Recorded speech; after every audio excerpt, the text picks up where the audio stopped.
Bonjour à tous. Alors dans cette nouvelle vidéo, on va aborder le corrigé de l'exercice 4 de la fiche de TD numéro 2. Soit le circuit électrique que vous voyez sur cette figure-là, formé par un condensateur et une self de masse négligeable. Alors au départ, le condensateur est chargé par une tension extérieure lorsque l'interrupteur est à la position 1.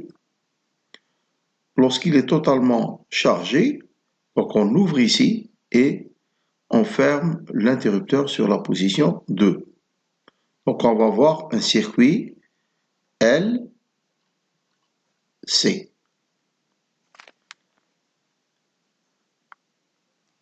On étudie dans cet exercice l'évolution au cours du temps de la tension instantanée entre A et B.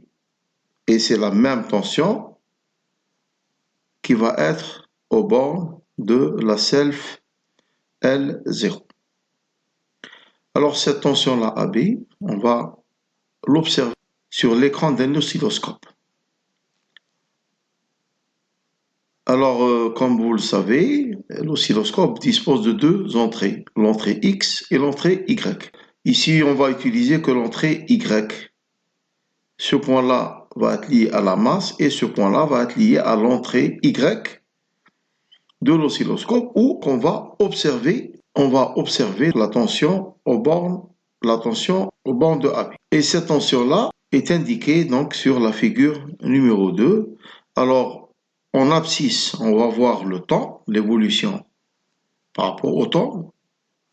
Et en ordonnée, on va voir la tension aux bornes de AB. Première question, établir l'équation différentielle à laquelle obéit le circuit. On va appliquer la loi Debye sur le circuit LC. Après que le condensateur ait été chargé. Alors la loi de Debye nous donne la tension aux bornes du condensateur plus la tension aux bornes de la bobine égale à 0. À l'instant T, ça c'est l'équation à l'instant T, et puis en remplaçant l'expression de la tension aux bornes du condensateur par Q sur C0, et la tension aux bornes de la selle par L0 dI sur dt. Donc I, c'est le courant qui va circuler dans le circuit LC. Et Q, ça va être la charge qui va circuler dans le circuit LC. Alors ça va être l'équation 1. On sait que on connaît la relation entre le courant I et la charge donnée par I égale à la dérivée de la charge par le temps, c'est-à-dire le débit de charge qui passe à travers le fil durant le temps. Et ça va être noté par Q point. Lorsqu'on dérive I par rapport au temps, on va obtenir Q 2 points. Alors dans l'équation 1, comme il y a deux variables, il y a la variable Q et la variable I. Donc il faut utiliser qu'une seule variable. Et ça va être la variable Q en remplaçant dI sur dt par Q 2 points. Donc ça va nous donner cette équation-là. Et ensuite, lorsqu'on va la diviser par L0, on aboutit finalement à cette équation. Donc c'est l'équation à laquelle obéit le circuit. On peut aussi obtenir la même équation, mais en fonction du courant I. La deuxième question, proposer une solution de l'équation différentielle précédente que l'on vient de trouver et la vérifier. Comment s'appelle oméga 0 et en déduire son expression. Alors cette équation différentielle, donc c'est une équation de second degré à coefficient constant et avec second membre nul. Alors la solution, donc elle est connue, c'est ce qu'on a vu pour les oscillations libres, donc c'est égal à A sinus oméga 0 t plus phi. Alors A et phi, ce sont des constantes qui vont dépendre des conditions initiales. Et les conditions initiales ici, ça va être la charge du condensateur. Elles sont déterminées à partir de la charge du condensateur. Ce qui donne, dans cette équation-là, on reconnaît ce terme-là, 1 sur L0, C0, comme étant la pulsation propre du système électrique au carré. Et finalement, la pulsation oméga 0, c'est 1 sur racine de L0, C0. Et la période, donc, c'est T0 égale à 2pi sur oméga 0, c'est-à-dire 2pi racine de L0, C0. Alors, la charge initiale du condensateur étant C0 et qui est donnée dans l'énoncé par, je vais un peu remonter un peu plus haut, pardon, par C0 qui est égal à 1 farad. Farad étant l'unité de la capacité du condensateur. Et je rappelle que l'unité de l'inductance étant l'Henry. Et ici, c'est la tension de charge lorsque l'interrupteur est à la position 1, donc égal à 3 volts. Donc, je vais redescendre un peu plus bas. Voilà.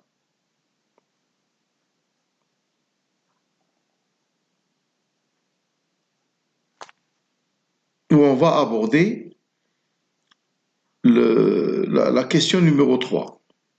Alors, déduire de l'oscillogramme, c'est-à-dire l'écran, la fonction que nous a donnée l'oscilloscope sur son écran, qui est représenté sur la figure 2, la valeur numérique de l'inductance L de la bobine.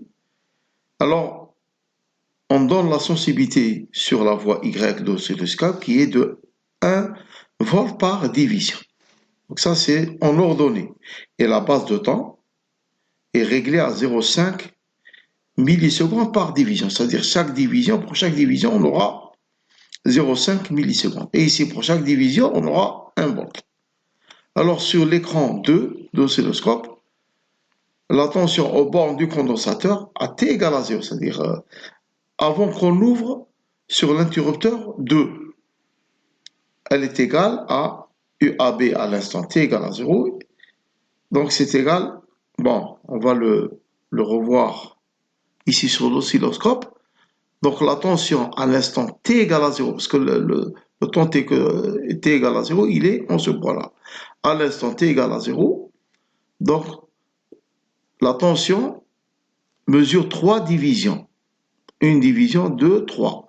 Et comme pour chaque division, on a 1 volt, donc ici, nous aurons à T égale à 0, la tension va être égale à l'instant T égale à 0, va être égale à 3 volts. 1, 2 et 3 volts. Là, donc, on va revenir à notre solution un peu plus bas. Voilà, donc 1 volt par division fois 3 divisions, ce qui va nous donner 3 volts. D'autre part, la tension UAB ici, elle est égale aussi à la tension, à la charge à l'instant T égale à 0, divisé par C0. On peut déterminer la charge à l'instant T0 en multipliant cette tension-là que l'on vient de trouver comme étant égale à 3 volts, multipliée par la capacité du condensateur, C0 qui est égal à 1 farad. Voilà, Q T égale à 0, donc c'est 0, C0, UC, T égale à 0, à l'instant T égale à 0, égale à donc 1 farad, c'est 0, c'est égal à 1 farad, multiplié par la tension au bord du condensateur à l'instant initial. Donc, ce qui va nous donner ici 1 farad fois 3 volts. Et 1 farad par volt, ça va nous donner des coulombs. Parce que la charge ici, ça va être des coulombs. Donc, ça va nous donner 3 coulombs, mais ça va être la charge initiale du condensateur, c'est-à-dire la charge à l'instant T égale à 0 avant qu'on ouvre sur le circuit sur la position 1 et on la ferme sur la position 2. Alors le courant à l'instant t égale à 0 étant également nul. Parce qu'on n'a pas encore ouvert c'est à l'instant t qu'on ouvre instantanément, on ferme instantanément l'interrupteur sur la position 2. Donc le courant n'a pas encore circulé et à l'instant t égale à 0, ce courant-là étant égal à 0. C'est exactement comme la vitesse. Donc on peut, en comparant ce circuit-là avec le système masse-ressort, donc ici ça va être la position, et ici ça va être la vitesse. À l'instant t égale à 0, donc c'est dq sur dt, donc c'est égal à q point égal à 0, ce qui forme donc les conditions initiales. Donc première condition initiale et seconde condition initiale, puisque nous avons les constantes a et b, a et phi à déterminer. Donc nous allons les déterminer par rapport à ces deux conditions initiales que sont la charge et le courant. Donc à l'instant t égale à 0, Q égale à 3 coulombs, tel qu'on l'a vu. Donc en remplaçant le temps t égale à 0 dans l'expression, dans cette expression-là, Q à l'instant t égale à 0, donc ça va être A sinus oméga fois 0, donc ça va nous donner 0 ici, donc, et phi. Donc Q à l'instant t égale à 0, c'est A sinus phi. Et lorsqu'on va dériver cette expression-là, donc ça va nous donner, par rapport au temps, ça va nous donner A oméga 0 cosinus oméga 0 t plus phi. Donc, Q point, ça va être le courant. Donc, I à l'instant t. Et à l'instant t égale à 0, ce courant-là, ça va être égal à A oméga 0 sinus phi, puisque ici, on va remplacer le temps par 0. Et ça va nous donner en bas cette équation. Donc, Q point, c'est 0, parce que c'est le courant à l'instant t égale à 0. Donc, c'est A oméga cosinus phi égale à 0. Et comme pour éviter la solution banale, c'est-à-dire A égale à 0 ou oméga égale à 0, donc on va éliminer cette solution banale pour ne retenir que le cosinus phi. Donc cosinus phi égale à 0.